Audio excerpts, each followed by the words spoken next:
அரசு அலுவலகங்களுக்கு மக்கள் சென்று சேவைகளை பெறும் அந்த நிலையை மாற்றி அரசின் சேவைகள் மக்களுக்கு நெருக்கமாக கொண்டு போய் சேர்க்க எல்லா பொதுமக்களுக்கும் அது எளிதிலே கிடைக்க செய்கிறது தான் இந்த திட்டத்தினுடைய முக்கிய நோக்கமாக அமைந்திருக்கிறது. சேவைகளை பெற அலைய தேவையில்லை என்ற சூழ்நிலையை உருவாக்கணும். விண்ணப்பிச்சா விரைவாக தீர்வு கிடைக்க ஏற்பாடு செஞ்சோம். தேவையற்ற தாமதங்களை தவிர்த்தோம். அவசியமில்லாத கேள்விகளை குறைச்சோம். இதனாலதான் சேவைகளும் விரைவாகவும் எளிதாகவும் பெற முடியுதுன்னு இன்னைக்கு மக்கள் மனதார பாராட்டி கொண்டிருக்கிறார்கள்.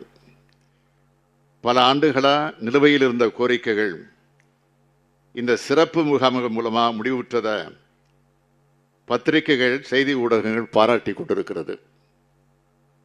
மக்கள் அளிக்கக்கூடிய ஒவ்வொரு மனுவுக்கு முடிவு காண்பதே முக்கியம்னு நினைக்காம விடிவு காண்பதே நோக்கம்னு செயல்பட்டால்தான் அரசு மேல ஏழைகள் வச்சிருக்கக்கூடிய நம்பிக்கை வலுவடையும்.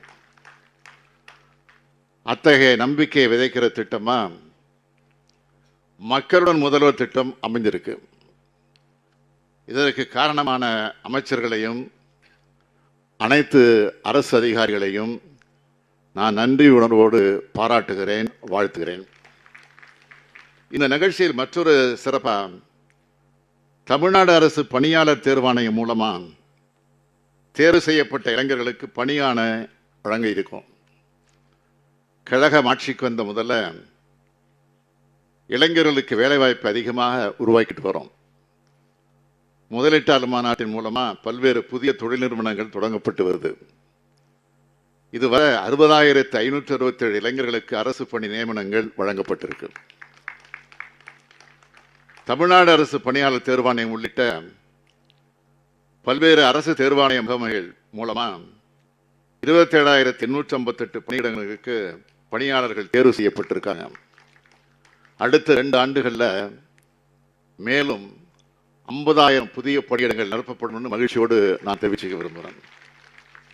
இந்த ஆண்டு ஜூன் மாதத்திற்குள்ள 10,000 பணியிடங்கள் நிரப்பப்படுவதற்கான நடவடிக்கைகள் மேற்கொள்ளப்பட்டு வருது.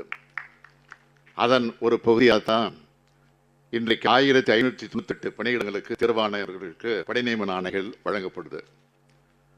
பணி நியமனம் பெற்றவர்களுக்கு என்னுடைய மனமார்ந்த வாழ்த்துக்களை தெரிவிச்சுக்கிறேன்.